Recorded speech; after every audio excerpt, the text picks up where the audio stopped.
Hey, welcome, welcome.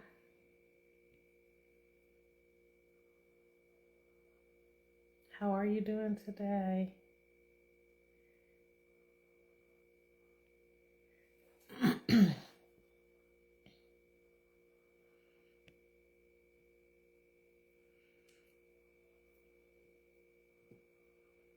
How are you? How are you?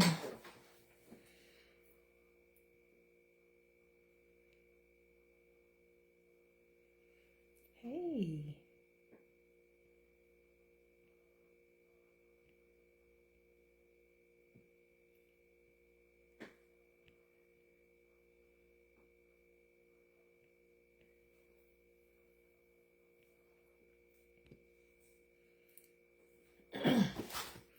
happy Wednesday. How are you today? How are you? How are you?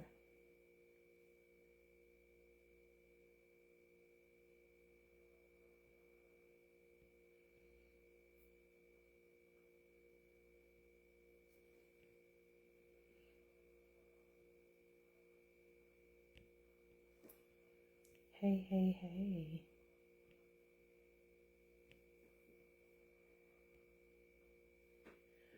I'm so excited to see ya.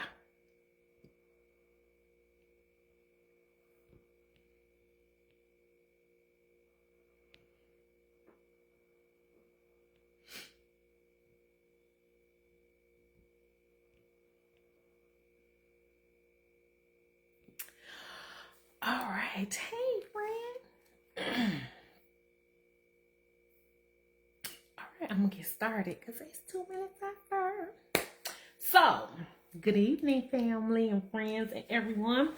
My name is Monique, and this is My Better Living. Just a little something from my heart to your ears. And tonight's message, I always say this, tonight's message is simple, but it's going to challenge you. And the challenge is release the need to be chosen.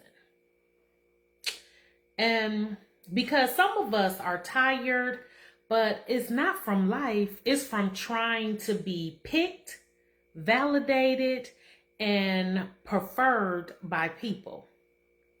And God is already saying, I've chosen you. So why are you still auditioning for the role that I've already given you? So, with that being said, let's segue into this. I want us to walk through the story of Rebekah, Jacob, and Esau. So before the boys were even born, God had already determined that the older would serve the younger. And that's in Genesis chapter 25, verses 23. So what that means is God had already made a decision. But Rebekah still felt the need to try to make it happen herself. And so Rebekah hears the conversation that her husband Isaac is preparing to bless Esau, the older son. And instead of trusting God, because the angel had already told Rebekah that the older son would serve the younger son. So instead of her believing that and trusting that, she decides to put a plan into action. And so she instructs Jacob to deceive his father. Genesis chapter 27, verses 6 through 10. And so this is what happens when we need to feel, or we just need to be chosen. We start to manipulate outcomes that God has already settled. And so now I'm going to give y'all some Moniqueisms, right? Some of my life. Of course, there have been moments in my life where I have not felt chosen, where I have felt overlooked, passed up, and not preferred. And if I'm honest, there were times that I tried to position myself, not even in a sinful way outwardly, but internally. Trying to prove my worth, my value, and my place. Like I was trying to give a reason to be at someone's table. And this has happened in several situations. This even happened at work where I remember when the gentleman, when I first moved here to Alabama, and the man that came here, we both were in the role. He was just the senior, I was the mid-level, and he didn't get he wanted a management position, so he decided to leave. So what I said was, oh snap, this is my opportunity. I'm going to work super hard. I'm going to do everything I can, and I'm going to force them to put me in this senior position. So they may give me an assignment. It needed to take, they would give me 3 days. I would do it in 1. Like I was overachieving. But when it was time to do the reviews, and when it was time for when I thought that I would be able to get that position, I didn't. And he had every reason why I couldn't get it. And I remember sitting there talking to him, and I said, but wait a minute. Why can't I get this? Like I've worked super hard to be right here. Why can't I get this? And the answer was simply, I don't want you to have it. You know, basically, I don't want you to have it. And so I was trying to fight battles that wasn't my battle to fight. So,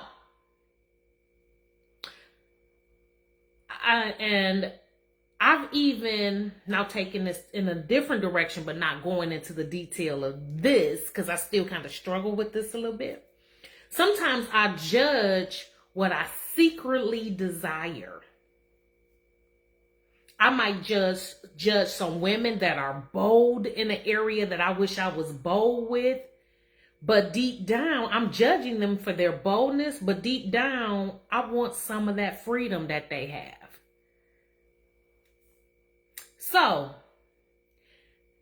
the consequence that comes with trying to do it your way or trying to fit into that circle when you're square. The plan worked. It worked, right? It worked for Rebekah. But it cost them everything.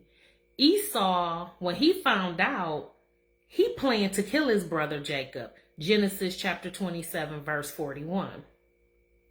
Rebekah sends Jacob away. Genesis 27, verses 43 through 45. And that's the part we don't talk about a lot. Scripture never tells us if Rebekah apologized to Esau. We don't have any more record of their relationship. So we don't know if they ever reconciled or whatever happened. Sometimes when we move in our insecurities, we don't get that closure that we need. And so I know y'all like, well, what insecurity? I'm about to bring it. Esau is hurt deeply because can y'all imagine? He was supposed to get the birthright. Like he knew he was the oldest. He knew he was supposed to get this birthright, yet he's not getting it. Okay, so maybe y'all can't relate to birthrights. You the oldest and you like, well, I'm supposed to get my daddy's Cadillac. I'm supposed to get the house. I'm supposed to get the life insurance. You the next in kin to get it all, yet it goes to somebody else. We know family members will stop talking over what they didn't get. So he was no different. He was gonna kill his brother. Soon as the daddy died, he was like, okay, I got you. You tricked me twice. You done got me 2 times. It won't be a third one because I got you. So it will, when you don't, so he's hurt, and instead of him healing, he reacted. And in Genesis chapter 28, verses 8 through 9, he marries outside his parents' wishes just to grieve them. So now he making decisions because he like, oh, okay, y'all got me. Y'all gonna do me? I got y'all. I'm going to grieve you now. And so that rejection will do, that's what rejection will do when you won't heal, when you won't take the time to accept whatever it is that's going on. And you'll make decisions just to prove a point. And that's what he did. He made a decision just to prove a point. Oh, okay, I can't have something, so I'm not going to let you have it either. And so now, this is the beauty of time. This is the beauty of release. So some years pass and Esau sees his brother Jacob again. But Jacob's kind of scared to see his brother because he know what he done did. He know he done tricked him out of everything.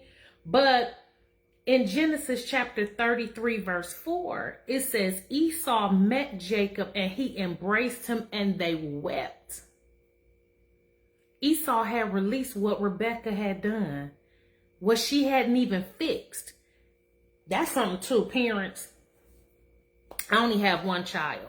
I can't imagine loving and wanting to support one of my children more than the other. And so I set my one child up for greatness, but don't set the other one up to have the same type of life. And that's weird to me, but I only have one child, so maybe I don't get it. But obviously it happens because we're reading about it, right? So Esau didn't wait for an apology.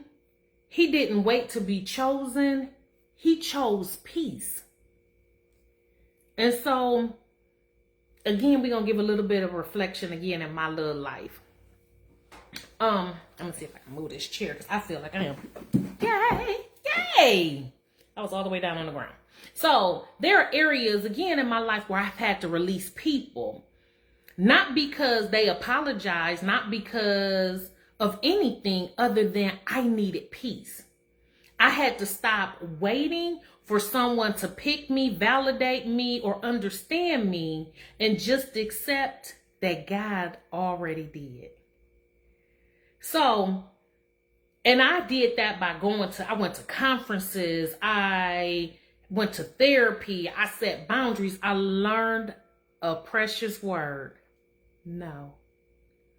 And I let people go because they didn't like my boundaries. They didn't like the therapy. They didn't like the no. So it was okay because they needed to move because I had to release. I had to release, stop being chosen. And so hopefully I'm bringing this lesson to I'm getting the tape out to wrap it up. The 4 points I hope I helped you understand what this lesson is. The first one, God's choice does not require manipulation. Genesis chapter 25, verse 23. Number 2, the need to be chosen will cost you relationships. Genesis 27, verses 41. And unhealed rejection leads to a reactive decision. Genesis chapter 28, verses 8 and 9. And healing comes when you release, not when they repair. Genesis chapter 33, verse 4. So, in my closing, I just urge you to stop auditioning for roles God never assigned you, and stop auditioning for roles that He already assigned you for. Stop performing for people who you were never called to connect with. You are not overlooked. You are not second. You are not almost. You have been chosen, and you've been chosen by God. And in Ephesians chapter 1, verse 4, it says, He chose us in Himself before the foundation of the world. So let me say, that promotion you didn't get, that cute guy you didn't get, that banging girl you didn't date, that the house you didn't get, the neighborhood, the whatever, the children, whatever. It was already known before the foundation of the world. And I always go back to my homeboy Job. when everything was going on with Job, it was because God allowed it. When he asked Satan, what are you doing? And he said, I'm just going to and fro to figure out who it is I want to devour. God said, have you tried my servant Job? And when he allowed him to try him, he gave him parameters of what he can do. So just know that everything that, whatever it is that you think you're supposed to have that you didn't get or didn't come or whatever, just know that God had already, nothing is a surprise to him because it was already part of the plan. It was already in the works for you, for me. So,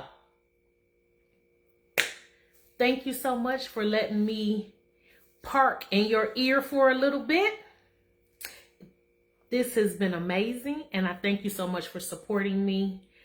I am Monique with Mo Better Living, and this has just been a little something from my heart to your ears. So, please learn to release. Please learn to release the need to be chosen. Have an amazing day. Bye.